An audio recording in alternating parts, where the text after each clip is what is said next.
Here comes the president of the suffering Republic of Kenya talking about victims of abductions in this country. Just take a listen. Kenyans must not, as has happened in the past, where Kenyans disappeared and their bodies were found in all manner of places, that will not happen under my administration. And all the people who disappeared or who were abducted in what you said, all of them have been brought back to their families and to their homes. And I have given clarity and firm instructions that nothing of that kind of nature will happen again. And that it was my commitment as I became president that extrajudicial disappearances of Kenyans will not be part of what we are doing as a nation. A resounding lie, absolute jabber. And you can see the face of the president. Guilt written in bold and capital all over his face. So gloomy, so grim.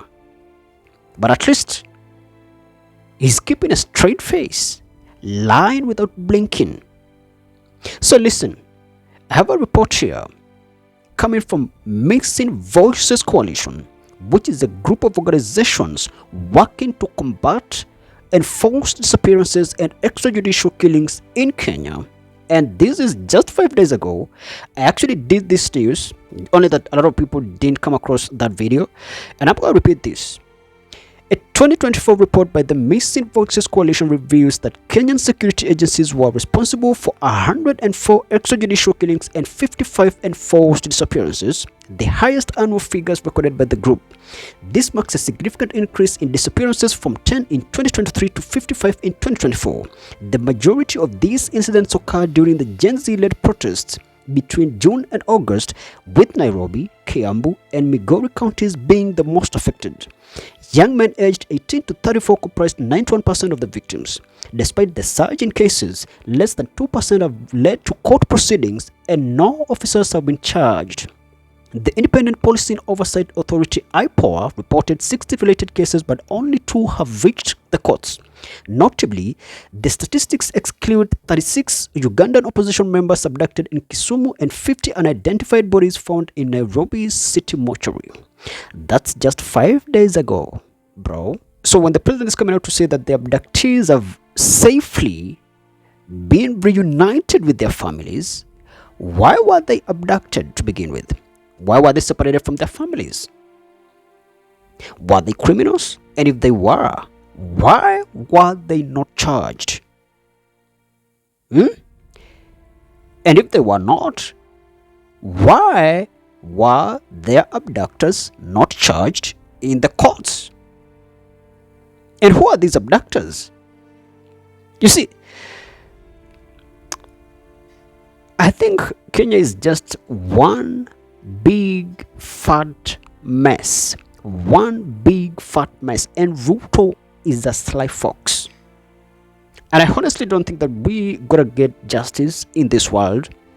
At this point, I think we should just rely on God and wait for the day of judgment when justice will be done to all and sundry.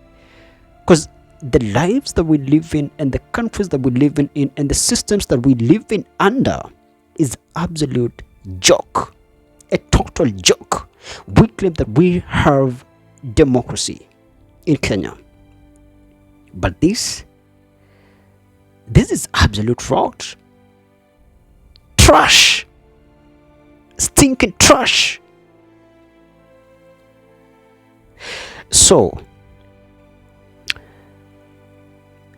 I don't think I have much to say about these events. Okay? He said the abductees were released, and he's saying all of them, like he knew who these people were, how many they were, where they were. Can you imagine? These people, some of these people were abducted back in July 2024. We're talking about 10 months later, and you're coming out to say that they've been reunited with their families. Where were they all this time? And what were they doing? Bro, Ruto is